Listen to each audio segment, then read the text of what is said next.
Okay, so in this video we're going to talk about crown ethers. And first of all, it's an ether. Of course, it's a crown ether, therefore it's an ether.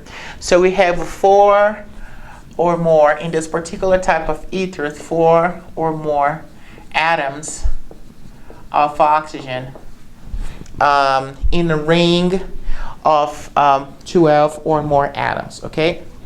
So we need to have 4 or more oxygens in the ring.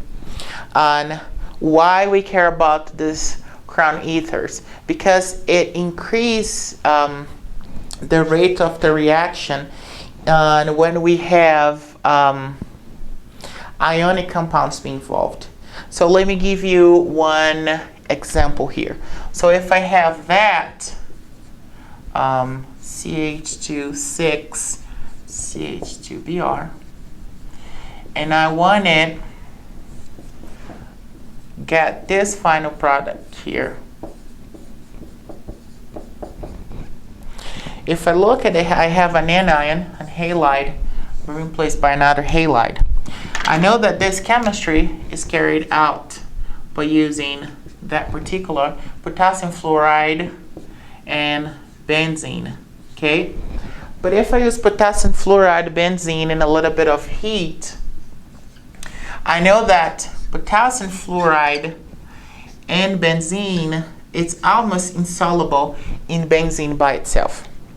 So I'm like, well, I want to carry out this chemistry, and I know that if I do that under this particular conditions, 92%, I'm going to get back, so it's a good yield. But how can I make this potassium fluoride really being dissolved in the benzene ring, being dissolved in the benzene solution? Well, what I do, I use something that will help me to carry out the chemistry, or a catalyst that's going to help me make this guy more soluble in the benzene. And in this particular case, I will use 18 crown 6 ether. Okay? Why? And what is this particular guy, what we call 18 crown 6? Let me show you. So basically, this type of ethers, it helps for anions that are not dissolved completely in organic solvents to dissolve. So it helps as a catalyst, carrying out particular reactions, and help with solubility and reactive of ionic compounds into nonpolar compounds. Okay, so ionic compounds into nonpolar compounds. So we have here an example of an ether. Remember that ethers, we have RO, R prime functional group. So here we have our O and our R's. So this is a 12 crown 4, and the reason for that, first I will start numbering. So 1, 2, 3, 4, 5, 6, 7, 8, 9, 10, 11, 12. So I have 12 atoms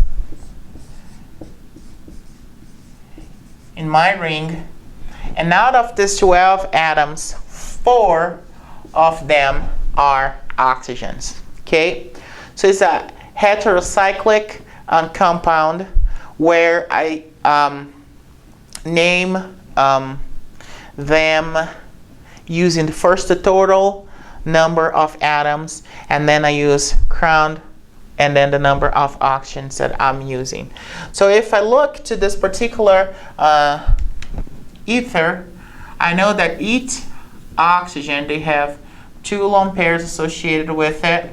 Okay, so what really happens in that particular case, I'm not using the 18, I'm using the 12-4 here, but I'm still gonna use the potassium fluoride as my example. Potassium is really a positive charge. So what happens is that this guy here is really electronegative. It will attract my cation, And then we're gonna make a complex where my cation will be here and then connecting with all this lone pairs electronegative associated with the oxygen. So we're gonna have this complex being formed, making the reaction carry out easily, because this is a non-polar molecule. So non-polar will react with non-polar, will interact better with non-polar than really polar non-polar. So under these specific conditions, we could carry out some chemistry. Not this one, because this one here we carry out using 18 crown 6. So what would be this guy then? So I know that I need to have 6 oxygens, and in order to have 6 oxygens, I need to place them 1, 2, 3, 4. No, let me do this.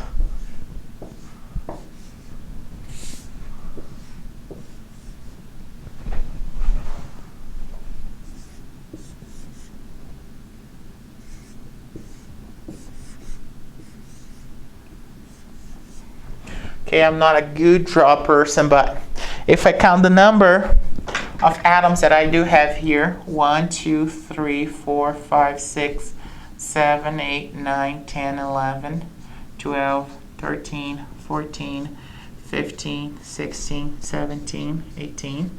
So I have 18 atoms in my ring, with 6 of them being oxygens. So now this particular one is the one that carries and holds the potassium. So we're going to have this interaction here, making the complex with my cation. Okay, and under that specific conditions, we're going to have this particular reaction being carried.